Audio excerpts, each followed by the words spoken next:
오늘은 신명기서 10장의 말씀을 보겠습니다. 신명기 10장 12절과 13절입니다. 같이 읽도록 하겠습니다. 이스라엘아, 내 하나님 여호와께서 내게 요구하시는 것이 무엇이냐?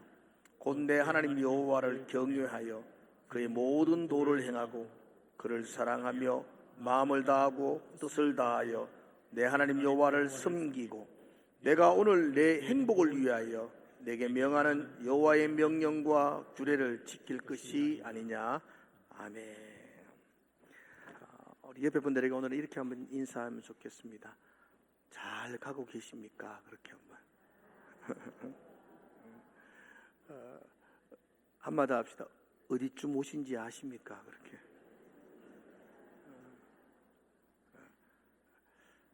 뜬금없는 질문인데요, 물음인데, 제가 오늘 이 질문을 여러분 서로 나누기 원하는 것은 지금 이제 8월달 중순을 지나가고 있는데요, 우리가 원래 1월달부터 우리 주일학교 아이들과 함께 교리에 대하여 함께 설교를 하고 있어요. 저도 평생 처음으로 기독교 교리에 대해서 1월달부터 지금까지 이렇게 하나하나 설교를 하고 있는데, 여러분 지금 잘 가고 있는지, 잘 들리고 있는지, 성경의 핵심적인 교리들을 잘 이해하고 있는지 그래 물어보는 겁니다. 잘 가고 있습니까? 교리에 대해서 왔으니까 어디쯤 왔는지 알았잖아요. 그리고 그럼 어디쯤 왔을까? 그래서 어디쯤 왔나요? 그렇게 물어보는 겁니다. 한마디 물어봅시다. 잘 가고 있나요? 좀 이해가 되세요? 교리라는 게 쉽지 않아요. 우리는 성경만 믿으면 돼요. 성경만 알면 돼요. 근데 문제는, 가장 치명적인 문제는 성경이 길다는 거예요. 너무 길고 복잡해요. 66권이나 되니까. 한마디로 요약하면 어떻겠나. 그래서 그 성경을 한마디로 요약하고 중심적인 내용을 이렇게 간추려 놓은 것이 교리, 이렇게 배워. 교리 문답. 이게 이제 성경의 핵심을 간추려 놓았다, 이렇게 말해요. 저희가 지금 하고 있는 교리 문답은 그 웨스트민스터 소요리 문답, 대소요리 문답을 중심으로 하고 있거든요. 이게 한 370년 전에 이게 기록된 거예요. 당시 영국의 국회가 교회를 향하여 좀 성경을 좀 잘 요약할 수 있도록 한마디로 이렇게 딱 알 수 있는 요약집을 한번 만들어 주세요라고 영국 의회가 요청을 했어요. 그래서 그 요청을 받아서 151명의 신학자들과 목회자들, 그리고 신학교 총장들과 평신도들, 그리고 국회의원도 30명이 포함되어서 가지고 그 평신도들이 웨스트민스터 교회에서, 그래서 웨스트민스터 신앙고백서라 그래요. 웨스트민스터 교회에서 무려 5년 6개월 동안 회의를 했어요. 성경을 놓고 뭐를 가르치는 게 좋을까? 체계적으로 해서 얼마 동안요? 5년 6개월 동안. 그러니까 대충 한 게 아니고요. 월요일부터 금요일까지 아침부터 저녁까지 연속적인 회의를 했어요. 1163번 모임을 가졌다 그러더라고요. 이게 엄청난 거예요. 그래서 5년 6개월 동안 그들이 추리고 정리하고 정리해서 만든 게 웨스트민스터 대소요리 문답, 이렇게 이름을 붙였어요. 그리고 우리는 지금 소요리 문답을 하는데 대요리 문답이 있어요. 대요리 문답은 어른들을 가르치기 위한 교재예요. 그리고 소요리 문답은 암소구이 그런 거 아니고 아이들을 가르치기 위한 교리책이 소요리 문답이에요. 소요리 문답이 혹시 그 요리 문답이니까 묻고 답하고 우리 계속 했잖아요. 묻고 답하고 하는 것으로 되어 있는데 몇 문제인지 아세요? 그래요. 뭐 잊어버려야 되지. 그걸 자꾸 기억해요. 107문제예요. 어른들을 가르치는 대요리 문답은 196문제고요. 소요리 문답은 107개의 문답으로 되어져 있어요. 근데 그 소요리 문답 107개를 1부와 2부로 나누어져 있어요. 1편, 2편. 1편은 1번 문제에서 38번까지예요. 우리가 오늘 몇 번 문제 할 건지 아세요? 그렇죠. 제가 오늘 이렇게 정확하게 다시 한 번 더 설명하는 것은 1부가 지난주로 끝났다는 거예요. 오늘부터 2부가 시작되어져요.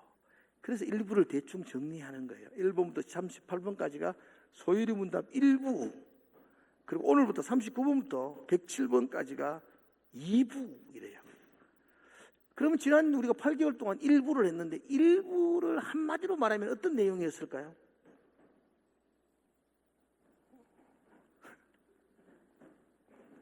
일부의 내용은요, 무엇을 믿고 있느냐 하는 내용이에요. 너 뭘 믿느냐? 나 믿습니다. 뭘 믿어? 그래서 우리가 믿고 있는 내용, 더 정확하게 말하면 우리가 믿는 믿음의 내용, 우리가 믿어야 될 내용, 뭘 믿느냐? 우리 뭘 믿어요? 제가 물으면 잘 몰라도 이건 답이 많잖아요. 뭘 믿습니까? 하나님 믿어요. 그래서 우리가 처음부터 하나님에 대한 이야기죠. 하나님에 대한 공부를 했어요. 지난 설교 쭉 보세요. 또 뭘 믿느냐? 예수님 믿죠. 그리고 예수님의 이야기도 했고요. 뭘 믿느냐? 성령님을 믿고요. 성경을 믿고요. 성령 하나님이 우리를 어떻게 인도했느냐? 그걸 믿고, 그분이 우리를 의롭다고 불러주셨어요. 칭의. 그분을 우리를 자녀 삼아 주셨어요. 양자됨. 그게 지난주 저지난주 그 설교했지 않습니까? 그래서 내가 믿는 믿음의 내용이 일부에서 기록되어져요. 38번까지는 무엇을 믿느냐? 내가 믿고 있는 믿음의 내용을 이야기해요.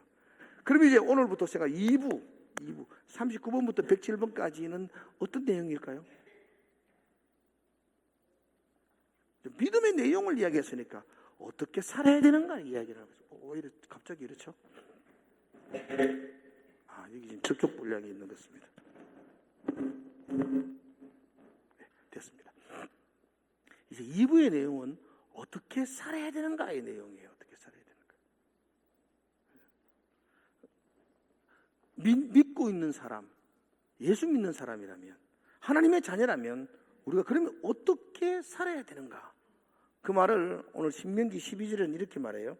신명기 그 12절의 말씀 잠깐 볼래요? 자, 이스라엘아, 내 하나님 여호와께서 네게 요구하는 게 뭐냐? 이게 이제 2부의 전체의 내용이에요. 하나님이 우리에게 요구하는 것. 하나님이 우리에게 뭘 요구하는가? 우리는 누군가 나에게 뭘 요구한다 그러면 부담스럽습니다. 그죠? 그리고 하나님이 뭐가 부족해서 내게 뭘 요구한다.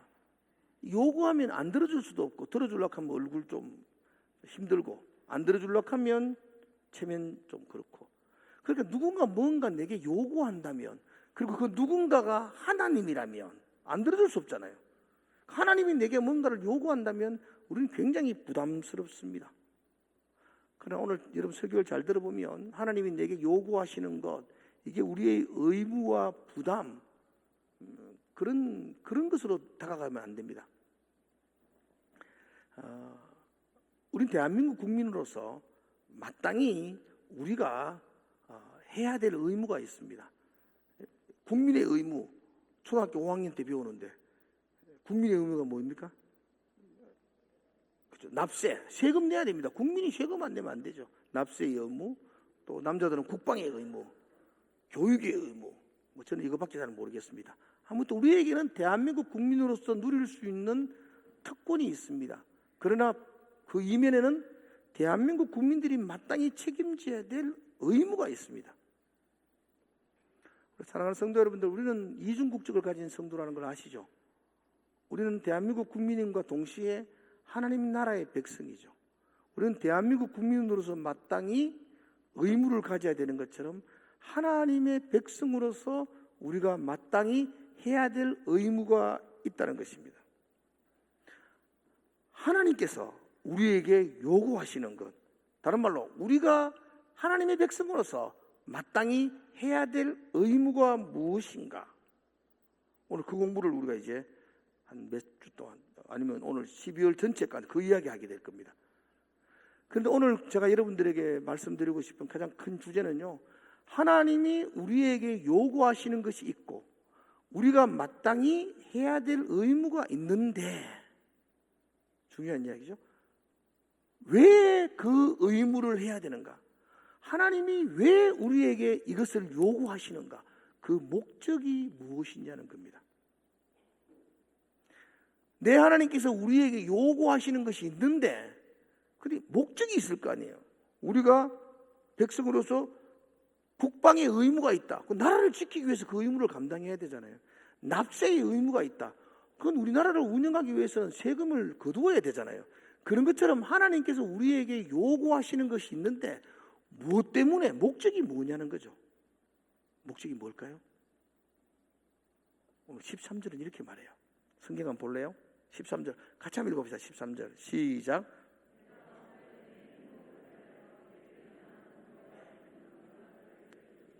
아니냐, 하나님이 이렇게 말하죠. 내가 오늘 너의 행복을 위하여 이 명령과 규례를 지켜야 된다. 하나님이 우리에게 요구하시는 게 있어요. 왜 요구하시는가? 하나님이 뭔가 우리에게 부족해서 우리의 것들을 받아가지고 채우려고, 하나님이 아쉬운 것이 있어서 우리에게 이것 좀 달라고 요구하는 게 아니고, 내가 너에게 뭔가를 요구하는데 그 목적은 뭐냐면 너의 행복을 위하여, 이렇게 말합니다. 하나님은 뭔가를 부족해서 자신의 뭔가를 채우기 위해서 우리에게 이런 것들을 요구하는 것이 아니요, 너의 행복을 위해서 하나님이 우리에게 요구하는 것이 있다는 겁니다. 우리를 가장 사랑하는 사람이 우리 부모님 아니에요. 우리 엄마들도 늘 그러면 자식들이 그렇게 말하잖아요. 내 잘 되려고 하나, 네 잘 되려고 가지.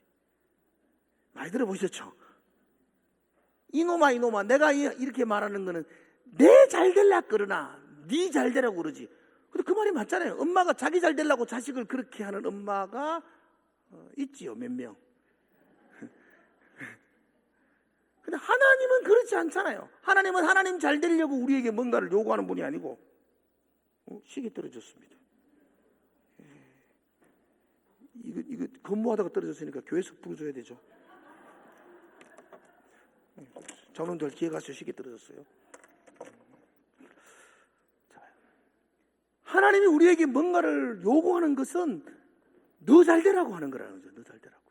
너의 행복을 위하여, 그렇게 말합니다. 뭐라고 요구하죠? 내가 너에게 말하는 명령과 규례를 지켜야 할 것이 아니냐. 그 명령과 규례 순종하면 너 잘 된다는 겁니다. 너 행복해진다는 겁니다. 한번 따라해 볼까요? 하나님의 요구에 순종하면 행복해집니다. 세상 사람들은 이거 안 믿어요. 이거 믿지 않아요. 근데 교회 다니는 여러분들은 믿어야 돼요. 하나님이 우리에게 말씀하시는 명령과 규례를 지키는 것은 우리를 행복으로 인도하기 위함이에요. 행복. 하나님의 말씀에 순종하면 행복해집니다. 하나님의 말씀에 거역하면 어떻게 되죠? 불행해집니다. 이게 원칙입니다. 우리 모두는 행복하기를 원해요. 우리 인생이 행복해지기를 소망합니다. 우리 자녀들도 행복해지기를 원합니다. 저는 성도 여러분의 가정이 정말 행복하기를 기도하고 소망하고 바라봅니다. 그런데 어떻게 하면 행복해지는지를 사람들이 잘 몰라요. 행복으로 나아가는 비결을 사람들이 잘 모른다고 말합니다. 사람들은 자녀들을 공부를 많이 시키면, 좋은 대학 가면 그 아이가 행복해질 줄로 압니다. 그럴 수도 있습니다. 근데 여러분, 좋은 대학 가면 행복해지나요? 그럼 대학 못 가면 불행해지나요? 절대로 그렇지 않습니다. 사람들은 돈을 많이 벌어서 통장에 잔고가 많아지면 행복할 거라고 믿고 있습니다. 정말 그러나요? 우리 돈 많은 성도님들 정말 그러나요? 꼭 그렇지만은 않더라고요. 그죠? 그것이 행복의 조건이 될 수가 없더라고요. 그죠? 우리는 잘 모른다고요. 우리는 무지해서 어떤 것이 행복의 방법인지, 우리 인생을 어디로 가야만 행복해지는지를 잘 깨닫지 못합니다. 그런데 성경은 명확하게, 분명하게, 확실하게 우리에게 말합니다. 내가 너의 행복을 위하여 이 말씀과 규례를 지키라고 말합니다. 하나님의 말씀에 순종하는 것이 행복한 인생이 되는 방법이라고 아주 단호하게 이야기하고 있습니다. 한 번 더 따라해 봅시다. 말씀에 순종하면 행복해집니다.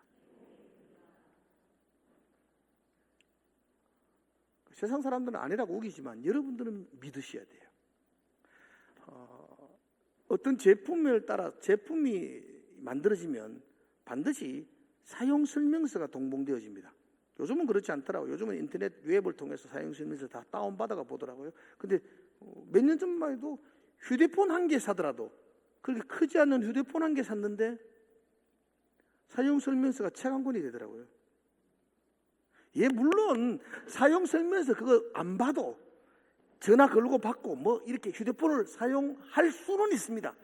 그런데 휴대폰을 만든 사람이 휴대폰을 가장 멋지게, 가장 효율적으로 활용할 수 있는 방법을 사용 설명서에 기록해 놓았다고요. 대충 쓸 수는 있지만, 그러나 가장 효율적으로 쓰기 위해서는 사용 설명서를 따라야만 합니다. 우리를 창조하신 분이 누구실까요? 제가 묻고 있어요. 우리를 창조하신 분이 누구실까요? 하나님이세요. 그리고 하나님은 우리를 가장 효율적으로, 가장 행복하게, 가장 기쁨으로 살아갈 수 있는 사용 설명서를 만들어 놓으셔요. 그 사용 설명서가 뭘까요? 성경이죠, 성경. 하나님 우리에게 주신 이 성경, 이 성경이 우리의 인생에 가장 행복으로 나가는 사용 설명서라고요. 예, 사용 설명서 몰라도 그럭저럭 살 수 있습니다. 대충 전화 걸고 받는 것처럼 그렇게 살아갈 수는 있습니다. 그러나 이 사용 설명서를 숙지하면 가장 멋지게, 가장 아름답게, 가장 행복하게 우리의 인생을 살아갈 수가 있습니다. 그래서 너의 행복을 위하여 하나님이 말씀을 주셨어요. 그 말씀에 순종할 때에 우리가 행복으로 나아갈 수가 있습니다. 우리 모든 인생, 모든 인간, 모든 사람들의 샘플과 같은 분이 아담과 하와죠. 하나님의 우리 인생의 샘플이 아담을 만들고 하와를 창조하셨는데, 하나님이 아담과 하와를 창조하시고 어디에 두셨나요? 어디에 살도록 하셨을까요? 에덴 동산입니다. 여러분, 에덴이라는 말의 뜻이 뭔지 아세요? 기쁨, 즐거움, 행복, 이런 뜻입니다. 하나님의 마음을 한번 생각해 보십시오. 하나님은 우리를 창조하시고 우리를 기쁨의 동산에, 행복의 동산에, 에덴으로 우리를 인도하셨다고요. 그곳에서 우리가 행복하고 기뻐하고 즐거워하며 사는 게 하나님의 소원이셨어요. 그런데 아담과 하와는 불행하게도 스스로 행복하려고 하나님이 주신 행복을 잃어버렸어요. 내 인생 나의 것이라고 자유선언문을 외치며 선악과 쪽에 다가감으로 말미암아 하나님이 만들어주신 그 행복을 상실해버렸다고요. 그것이 우리 인생의 비극과도 같습니다. 성경은, 하나님은 하나님 안에 있을 때에 우리는 진정한 행복을 누린다고 말하는데, 우리 인간은 끊임없이 하나님에게서 자유로워져야지 행복할 것이라고 생각하고 있습니다. 성경은 우리에게 오른밤을 때리면, 성가대, 오른밤을 때리면, 그런데 우리는 오른밤을 때리면 바로 반격을 하려고 합니다. 성경이 말하는 것이 행복한 건데 우리는 성경이 말하는 것은 어리석다고 생각하고 세상이 말하는 가치관과 세상이 말하는 그 논리에 살아가고 있다는 거죠. 그래서 진정 행복을 잃어버리지 않습니까? 성경은 말합니다. 오리를 가져가면, 성가대가 많이 대답해 주세요. 믿을 사람 어디 있어요? 우리끼리. 오리를 가자 그러면, 그런데 우리는 오리를 가자 그러면 짜증을 내죠. 우리가 안 갈라 그래요. 성경이 말하는 것이 어리석다고 생각합니다. 성경은 우리에게 원수를 사랑하라 그랬죠. 그런데 우리는 원수를 정오하고 미워합니다. 그래야만이 우리의 속이 풀릴 거라고 생각합니다. 그런데 여러분 해보셨잖아요. 원수를 정오하고 미워하면 원수는 아무것도 모릅니다. 잘 먹고 잘 삽니다. 정오와 미워하는 내가 스트레스를 받아가지고 암에 걸려요. 그리고 암 걸렸잖아 다. 원수를 사랑하는 게 행복인데, 말씀이 행복인데 우리는 우리의 가치관을 따라서 말씀을 벗어나요. 말씀을 벗어나니까 행복해야 될 인생이 피곤한 인생이 되죠. 불행한 인생이 됩니다. 우리 예수 믿습니다. 성경을 믿습니다. 성경이 그렇게 말합니다. 내가 오늘 너의 행복을 위하여 이 말씀과 이 명령을 지켜라.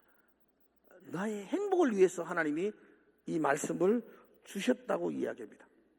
그러므로 따라합시다. 하나님 말씀에 순종하십시오. 그것이 행복입니다. 아멘이세요? 아멘. 예, 그렇습니다. 좀 더 구체적으로 우리가 순종해야 될 하나님의 말씀이 뭐냐 할 때 13절은요 명령과 규례라고 말합니다. 그걸 한마디로 말씀, 성경이라고 말할 수도 있고요, 명령과 규례를 신학자들은 한마디로 말할 때 그걸 율법이라고 말합니다. 또다시 율법은 좀 더 광의적으로 해석할 때, 넓은 의미로 해석할 때는 율법을 모세 오경이라고 말합니다. 창세기, 출애굽기, 레위기, 민수기, 신명기, 이걸 율법이라고 말합니다. 그러나 율법을 좀 더 좁혀서 협의적으로 말하면 율법은 뭐라 그럴까요? 똑똑하시네요. 예, 성가대 믿을만해요. 좀만 더 크게. 율법은 뭐랄까요? 예, 십계명이에요. 율법을 십계명이라고 함축합니다. 우리가 순종하고 지켜야 될 하나님의 명령과 규례, 율법은 한마디로 합쳐가면 그게 십계명입니다. 그래? 그러므로 13절을 해석하면 내가, 하나님 말하죠. 내가 오늘 너의 행복을 위하여 너 십계명 지켜야 돼. 너 십계명에 순종해야 돼. 라고 말씀하고 있는 것입니다. 저와 여러분이 십계명을 붙들 때에 우리 인생이 행복으로 나아갈 수가 있다고 말합니다. 오늘은 소유문답 39번의 문제를 하거든요. 39번 문제가 이렇게 되어졌어요. 하나님께서 사람에게 요구하시는 것이 무엇입니까? 자, 답 시작.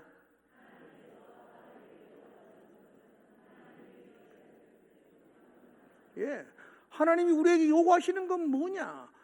우리의 의무가 뭐냐? 그 의무를 주신 이유는 너의 행복을 위해서. 그럼 너의 행복을 위해서 우리가 해야 될 일이 뭐냐? 하나님이 계시한 뜻에 순종하는 겁니다. 우리가 계속 이야기했던 거죠. 하나님의 말씀에, 율법에 순종하는 것입니다. 십계명에 순종하는 것.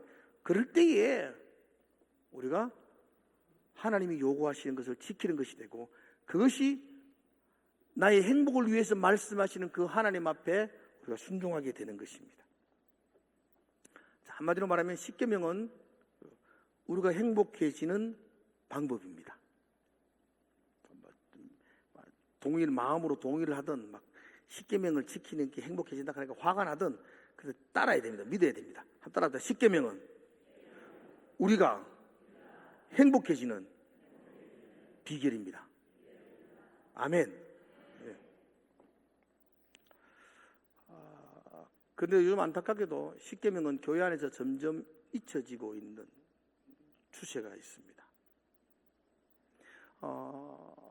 교회 역사를 보면 중세교회 때 교회가 기반을 잡으면서 교인들에게, 성도들에게 가장 집중하며 가르쳤던 것이 세 가지가 있습니다. 교회가 끊임없이 성도들에게 중요하다고 가르쳤던 것들이 세 가지가 있습니다. 그 첫 번째가 사도신경입니다. 사도신경은 우리가 믿는 믿음을 이야기하는 겁니다. 나는 믿습니다. 하나님이 천지를 창조한 걸 믿습니다. 나는 믿습니다. 그 아들 예수 그리스도를 나는 믿습니다. 나는 믿습니다. 그분이 나를 위해 십자가 지신 것을 나는 믿습니다. 나는 믿습니다. 성령 하나님께서 지금도 인도하는 걸 믿습니다.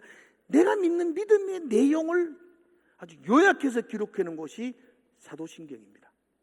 그래서 교회는 끊임없이 우리가 뭘 믿느냐에 대해서 사도신경을 끊임없이 가르쳤고 사도신경을 중요하게 생각했습니다. 자, 사도신경 외우십니까? 이렇게 못 외우시나? 참 더 사도신경 외우세요? 두 번째 물으면 좀 더 많아지고 한 번 더 물으면 더 많아질 거야. 사도신경 외우십니까? 이상하다. 우리는 사도신경을 거의 예배 시작할 때마다 외우죠. 암송하죠. 뭐 대부분의 교회에 다니는 분들은 사도신경을 외웁니다.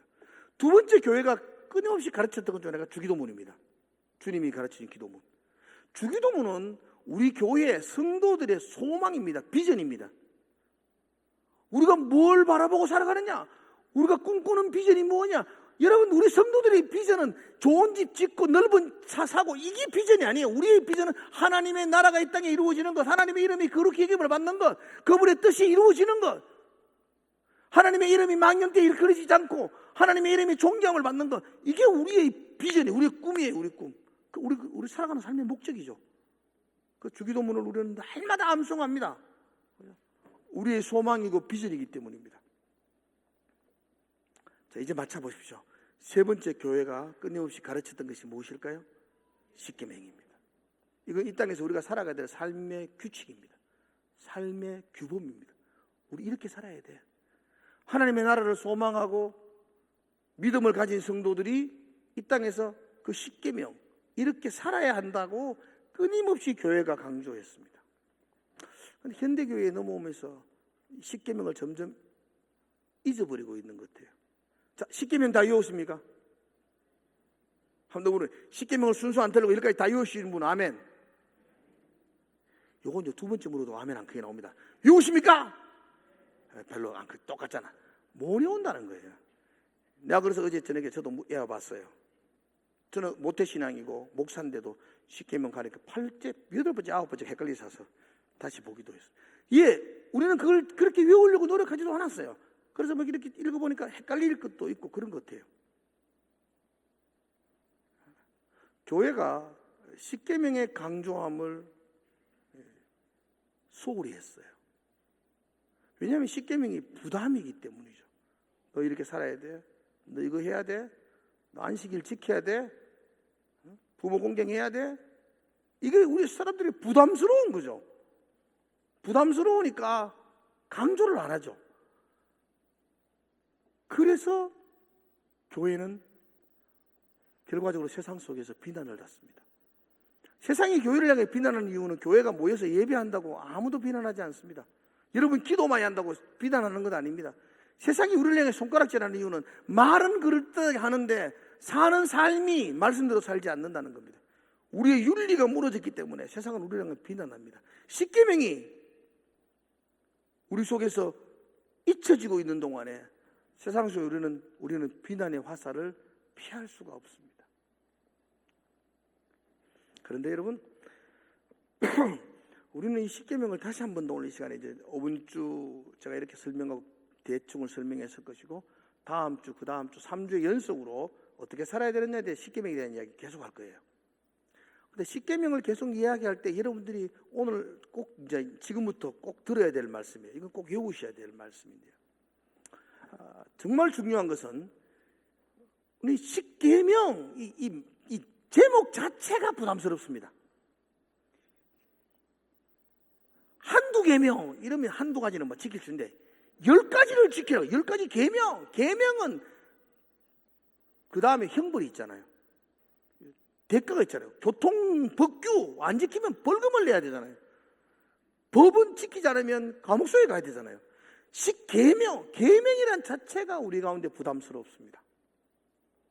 그런데 여러분, 이 한글 성경에서 십계명 이렇게 번역하는 것이 요즘은 잘못됐다고 이야기해요. 이게 10가지 계명 이렇게 번역하는 게 아니에요. 십계명을 원어적으로 말하면 무슨 단어로 쓰냐면 데칼로그라고 이야기해요. 한번 따라해보세요. 원어 하나 들어서 데칼로그 하면 십계명을 이야기해요. 데칼로그. 원어는 데칼로그예요. 데칼로그 뜻이 뭐냐면 데칼이라는 말이 열이라는 뜻이에요. 열. 데칼. 로그는 뭘까요? 로고스. 로고는 뭐죠? 그래서 이 번역을 십계명이라고 번역하는 게 아니고 10가지 말씀 이렇게 번역해야 돼요. 꼭 지켜야 되고 안 지키면 벌을 받는 그런 계명이 아니고 하나님이 내게 주신 10가지 말씀 이런 뜻입니다. 십계명을 시작할 때 하나님이 뭐라고 말씀하냐면 신명기 6장 5절에서 이렇게 이야기합니다. 6장 5절 한번 읽어볼까요? 신명기 6장 5절. 자, 같이 한번 보겠습니다. 시작. 나는 너를 애굽 땅 종되었던 집에서 인도하여 낸 하나님 여호와라 이렇게 말합니다. 십계명은 10가지 말씀인데 10가지 말씀은 언제 주셨냐니까 혹시 십계명을 어디서 주신지 아세요? 시내산에서. 언제? 이스라엘 백성이 출애굽을 하고 한 50일쯤 되는 때예요. 그래서 오순절 십계명을 받은 날 그렇게 말해요. 오순절 50일쯤 되는 때에 시내산에서 받은 말씀이거든요. 그죠? 10가지 말씀을 그때 하나님이 주셨다고요. 그러면서 하나님이 이렇게 말해요. 내가 너를 애굽 땅에서 인도하여 내었다. 그 하나님이 너에게 10가지 말씀을 한다. 여러분 애굽 땅에서 인도하여 내신 하나님이란 뜻은요, 너를 여기까지 인도하신 너의 주인 되신 하나님, 너를 너무 사랑해서 애굽에서 구원하여서 여기까지 인도한 내가 너에게 10가지 말씀을 한다.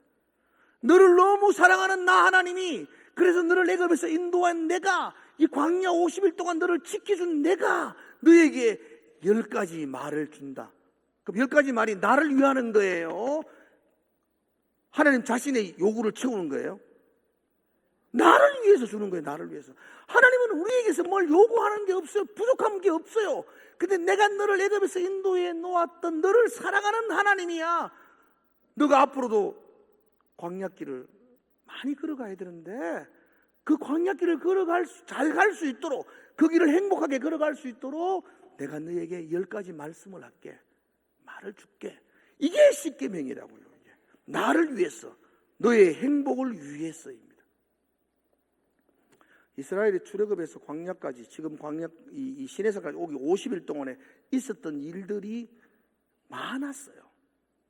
애굽의 모든 장자들이 죽임을 당했어요. 하나님의 백성은 아무도 죽지 않았어요. 구원함을 받았어요. 홍해가 앞을 가리고 있었어요. 그 바다가 갈라졌어요. 바다가 갈라졌는데 그 땅이 어떨까요? 자, 바다가 갈라지고 그 땅은요, 축축했다, 바짝 말랐다. 성경은 그게 마른 땅같이 되었다고 말해요. 여러분, 바다가 갈라지는데 그 땅이 의에 말라요. 갯벌처럼 축축할 수밖에 없죠. 그 바다가 축축하고 갯벌이 되어 있으면요, 이스라엘 백성들이 거기 지나갈 때 마차가 다 걸리고, 바다가 갈라지면 뭐합니까? 거기서 갇혀가지고 다 죽는데, 하나님이 그때 밤새도록 드라이로 말랐어요. 방을. 그리고 뽀송뽀송한 바다를 만들어가 건너가게 하셨다고요. 건너가고 나서 애국 군대가 따라오니까 그 바다가 다시, 사투리 죄송합니다, 축축한 바다가 되셨다고. 그 애굽의 군대의 수레들은 다 빠졌다고요. 거기에. 그래서 오도 가도 못할 때에 물이 넘쳐서 수장을 당했다고요. 그걸 봤잖아요. 바다가 갈라지고 마른 땅을 건너가 계신 하나님, 하나님이 그렇게 하셨다고요. 얼마나 사랑하셨으면 그렇게 인도하셨을까요? 만나와 메추가를 주시면서 그들의 줄인 배를 채워주셨고, 갈증이 있을 때에 광야의 그 갈증 가운데 반석을 쳐서 물이 나오게 하셨고, 이게 50일 동안 다 일어났던 일이에요. 구름 기둥과 불 기둥으로 그를 붙들어 주셨고, 아말렉의 군대가 쳐들어올 때 손을 들면 이기고 내리면 질 수밖에 없는 그 전쟁에서 승리하게 하셨다. 그분이 하나님이셨어요. 그 하나님이 앞으로 광야길을 걸어갈 너를 생각해서 내가 10가지 말을 해주겠다. 넌 이 10가지 말씀을 지키면 너는 지금처럼 인도받고 행복해질 거야. 그래서 이 10가지 말씀, 이 데칼로그는 너의 행복을 위하여 내가 준 선물과도 같은 말씀이죠. 그 말씀을 등 돌리면 그는 자기 힘으로 살아갈 수 없는 광야에서 고아처럼 버려지게 되는 거예요. 그 말씀을 붙들면 아무리 험준한 광야라 할지라도 지금처럼 하나님께서 홍해를 건너시고 마른 땅을 건너게 하셨던 것처럼 내가 너를 인도할 거니까 네가 정말 행복하기를 원한다면 이 10가지 말씀에 순종하며 살아야 된다. 그러면 너는 행복할 거야. 그래서 너의 행복을 위해서 10가지 말씀을 주신 것, 그게 십계명이에요.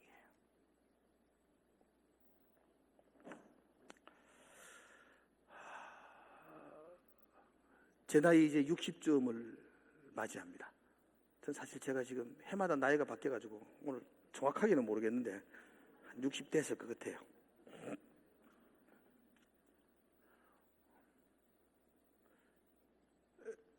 나를 가장 사랑하는 분이 하나님이겠지만 이 땅 가운데 육체에 머물리고 살아가는 동안 나를 가장 사랑하신 분이 있다면 우리 어머니겠죠.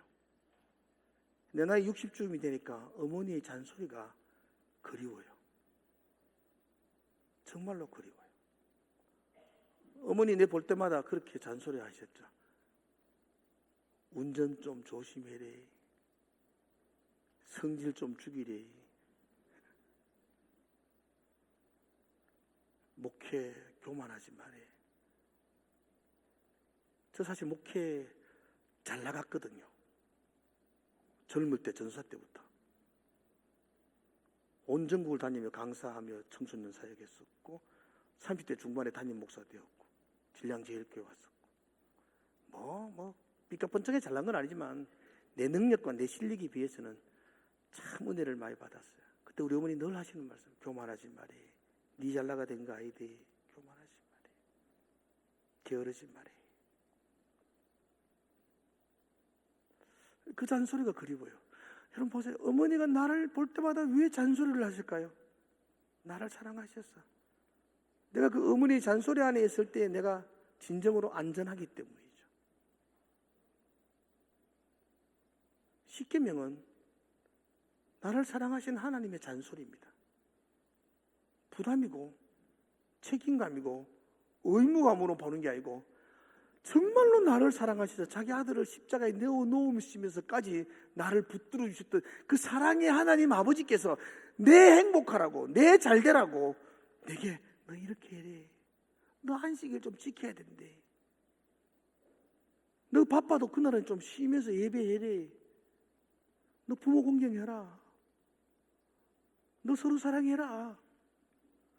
나를 사랑하셔서 나의 행복을 주기 위해서 내게 잔소리하시는 하나님의 말씀이죠. 그 말씀 안에 있을 때에 정말 우리 인생은 행복해질 겁니다. 그러나 내가 자유롭게 홀홀 날아보겠다고 그 말씀을 버리고 달려갈수록 우리 인생은 어두움 가운데, 광야 가운데 고통하는 인생, 괴로운 인생, 진정한 복이 없는 인생을 살게 될 거예요. 사랑하는 성도 여러분들, 어떻게 살아야 되는가? 왜 이렇게 살아야 되는가? 여러분의 행복을 위해서입니다. 이게 부담이고 의무감이 아니라 하나님이 나를 행복하게 하기 위해서 내게 하시는 말씀이다. 기억하시고 한 주간 동안 그 말씀 가운데 여러분과 제가 살아가시기를 주의 이름으로 축복을 드립니다. 기도하겠습니다.